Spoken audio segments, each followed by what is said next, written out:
Flávio Bolsonaro faz campanha na Paulista sem Michele e Tarcísio e reúne 20 mil pessoas. Atos em outras capitais têm adesão ainda menor. Então, Fernanda... Exatamente, Amadeu. Essas manifestações que aconteceram em todo o Brasil partiram do ponto de manifestação de São Paulo, que foi a que concentrou o maior número de pessoas, de acordo com o Centro de Monitoramento do Debate Político da Universidade de São Paulo, da USP, foram cerca de 20.400 pessoas que compareceram aí a esse ato de manifestação, mas que também acabou sendo ali utilizado para que pré-candidatos pudessem já se expor como pré-candidatos, como é o caso do próprio Flávio Bolsonaro, que comandou essa manifestação, do governador de Minas Gerais, Romeu Zema, também do governador de Goiás, Ronaldo Caiado, embora eles estivessem no mesmo palanque, mas eles estavam ali defendendo os seus nomes para essas eleições de 2026. Na ocasião, os manifestantes políticos, o pastor Silas Malafaia, também falaram sobre o confronto junto ao Supremo Tribunal Federal. Eles pediram impeachment de ministros do Supremo, mas, claro, não deixaram de certa forma, também trazer esse viés de campanha eleitoral. A gente tem mais detalhes sobre essa manifestação que aconteceu ontem em São Paulo e também a gente vai falar sobre as demais capitais. Vamos acompanhar. Manifestantes se reuniram neste domingo, dia 1º, na Avenida Paulista, para o ato Acorda Brasil, em protesto contra o governo Lula e ministros do STF. Segundo o monitor da USP e a ONG More in Common, o público atingiu 20,4 mil pessoas no pico da manifestação. O grupo defendeu a anistia dos envolvidos nos atos de 8 de janeiro e a liberdade do ex-presidente Jair Bolsonaro. Lideranças como os governantes Romeu Zema e Ronaldo Caiado, além do senador Flávio Bolsonaro, marcaram presença. O deputado Eduardo Bolsonaro participou via videochamada dos Estados Unidos. Críticas severas foram direcionadas aos ministros Alexandre de Moraes e Dias Toffoli, com pedidos de impeachment e cartazes com frases como "Fora Lula" e "Anistia já". O movimento se repetiu em outras capitais. No Rio de Janeiro, o público foi estimado em 4,7 mil pessoas em Copacabana. Atos também foram registrados em Brasília, Belo Horizonte, Salvador, Curitiba e Fortaleza. Em todas as cidades, os manifestantes levaram bandeiras do Brasil, Estados Unidos e Israel, reforçando a pauta de oposição ao atual governo federal. Nos demais estados brasileiros, os números acabaram nem sendo divulgados porque as concentrações dos manifestantes, como é o caso aqui do Distrito Federal, foram muito pequenas, foram poucas pessoas que compareceram a essa manifestação. A gente lembra aqui que no dia 7 de setembro houve também uma manifestação que reuniu cerca de 40 mil pessoas, de acordo com dados da Polícia Militar, em São Paulo. Dessa vez, o público que acabou sendo registrado foi metade do que tinha acontecido em setembro, né? Foram 20.400 pessoas, com a variação pode até chegar entre 18 e 22 mil pessoas. Agora, dentro das manifestações, dentro de tudo que foi colocado, o que foi muito cobrado foi a questão do PL da anistia, que segue sem nenhum tipo de previsão de votação, e também foi cobrado o veto, a derrubada do veto do PL da dosimetria. A gente ainda vai falar sobre isso aqui no programa de hoje. E mesmo com todos os integrantes da direita ali, ainda se fala sobre as divergências que acontecem entre os integrantes da família Bolsonaro e aliados do ex-presidente. Na manifestação, Amadeu, Flávio Bolsonaro fez acenos ali a Nicolas Ferreira, agradeceu pela existência de Nicolas Ferreira e disse que a manifestação Acorda Brasil, que aconteceu com a caminhada de Minas Gerais aqui para Brasília, foi o ponto de partida para que esse encontro de hoje acontecesse entre os integrantes da base aliada do ex-presidente Jair Bolsonaro. Amadeu. Muito bem, eu quero começar com você, Alessio. Foi a metade, né? A última manifestação na Paulista, conduzida pelos bolsonaristas, trouxe 40 mil pessoas, 38, 40 mil. Agora 20, e nas outras cidades também um número muito pequeno. Por que você entende que o número de adeptos diminuiu? Olha, Amadeu, primeiro considerar que foi um efeito reverso, né, ao esperado, que era justamente demonstrar força nesse momento em que ainda se fala, por mais que mais vagamente agora, sobre a questão da anistia. Considero que perdeu força primeiro pela própria pauta.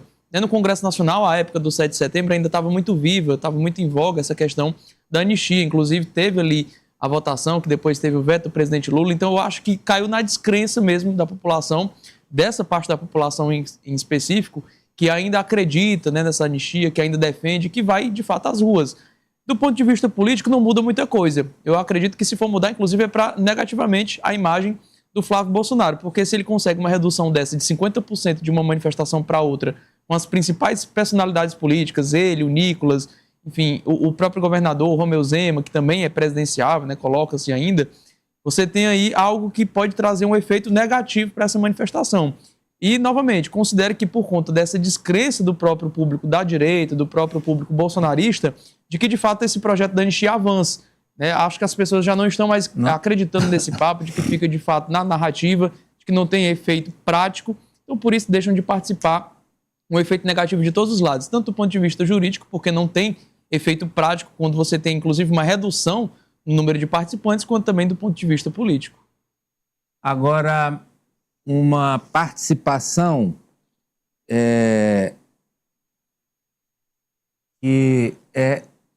que diminui e no ano da eleição, Franci.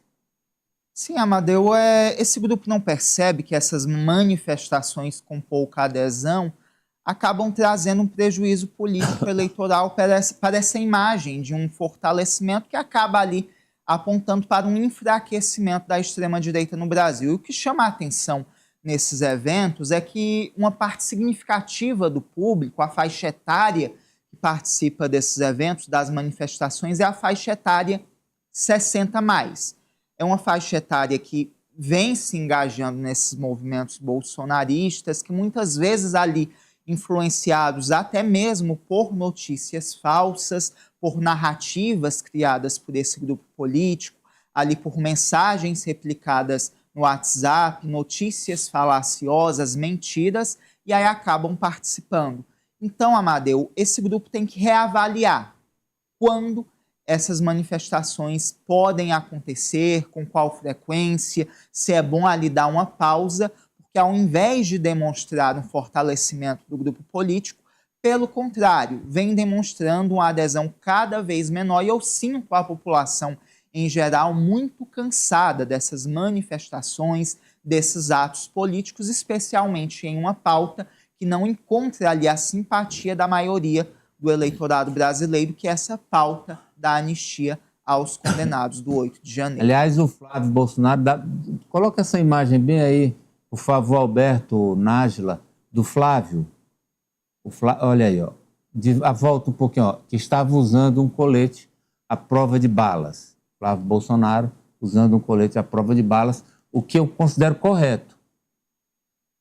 Eu acho que é uma prudência, é uma situação que todos os presidenciáveis deveriam ter cuidado, né, nesse período aí da eleição. Acho que é importante isso. E, aliás, a Polícia Federal está também mobilizada já nesse período para evitar qualquer problema aí com os que disputam a presidência. Agora, um detalhe, doutor Ari.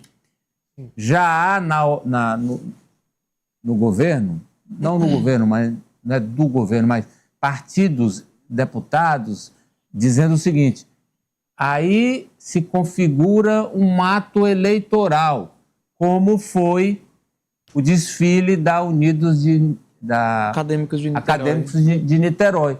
Existe paralelismo, ou existe paralelo entre as duas manifestações, Ari? Eu acho que existe. Sabe por quê? Embora ele não tenha pedido voto explicitamente, porque você pode fazer pré-campanha, você pode participar de eventos públicos. Mas aí foi um comício. Aí foi um comício, gente, com trio elétrico, falando para a multidão. Lá embaixo tinha som, tinha caixa de som, tinha paredão. Então, aí é um comício. É propaganda extemporânea, sim. Embora ele não tenha explicitamente dito, votem em mim. Foi um ato eleitoral de campanha na pré-campanha. Claro que isso enseja multa. Isso não enseja uma impugnação de candidatura futura, mas deveria ser multado. E eu chamo a atenção também da audiência, Amadeu, que ele conversou com o pastor Silas Malafaia, que vinha espinafrando ele, dizendo que ele era fraco, que ele era um nome ruim. Os dois conversaram, né, antes desse ato, e o Flávio saiu dizendo que o pastor é amigo dele, e o Malafaia dizendo que a história não é bem assim. Ari, eu só não consigo acertar os números da Mega Sena. Não consigo acertar, não. Mas tudo que eu falei está acontecendo. Eu disse para vocês que não tinha como o Tarcísio ser candidato sem Bolsonaro, sem avulso. Lembra que era a discussão aqui com o Mariano? Mariano disse, não, vai ser uma chapa sem Bolsonaro. E nunca isso vai acontecer. O candidato será um Bolsonaro. Aí, eu disse, o Flávio tem mais chance do que o Tarcísio. Ele está subindo mais do que o Tarcísio já subiu. E dizia na semana passada que toda essa brigalhada danada, no final das contas, todos vão votar no Flávio. E, aliás, eu não estou dizendo não é todos aí só da família e do PL, não. Toda a direita, toda a centro-direita e toda a extrema-direita, todo mundo vai votar no Flávio. Anotem aí, chegar lá em outubro, na eleição, vocês me cobrem. Todo mundo aí que diz que o Flávio é novo. Você acha que a dona Michele vai se engajar? Vai votar no Flávio bonitinha e disputando lá o Senado por Brasília. Fecha, Eliezer. Amadeu, se o sentimento de polarização permanecer, enfim, basicamente duas alternativas vão disputar, tudo bem. Agora, veja que não é um apoio tão contemplativo. Por exemplo, eu não acredito que o governador de São Paulo apoiou essa manifestação para dar só 20 mil. Eu acredito que ele não se envolveu com isso, porque em casa poderia ter dado muito mais com a força do governo do Estado. Ou ele está guardando esses cartuchos para mais próximo da eleição de fato. Né? Então, sim, dizer que vai votar é possível que sim, agora sem tanta paixão. E é o seguinte, mas sabe qual é o problema do Tarcísio? Doutor, vou já lhe explicar. O problema do Tarcísio é que quem é o pior presidente para ser eleito esse ano para Tarcísio de Freitas? Flávio Bolsonaro. Por quê? Porque a eleição do Flávio significa que o Tarcísio vai para a fila daqui a 8 anos. E olhe lá, com outra conjuntura, ele não vai mais ser governador, porque em 30 é o Flávio de novo. Ou não? E adeus Tarcísio. Ou seja, a política ela é desse jeito. Do ponto de vista pessoal, para o Tarcísio, a pior coisa é o Flávio se eleger presidente. Do ponto de vista da ambição dele, justa, de ser presidente do Brasil. Mas vamos lá, vamos agora para a dosimetria. Vamos para a dosimetria que vocês falaram aqui, porque a Fernanda tem informações. Vamos lá, Ari. É a manchete 3, Nájila. Cobrada em atos da direita, a análise de veto à dosimetria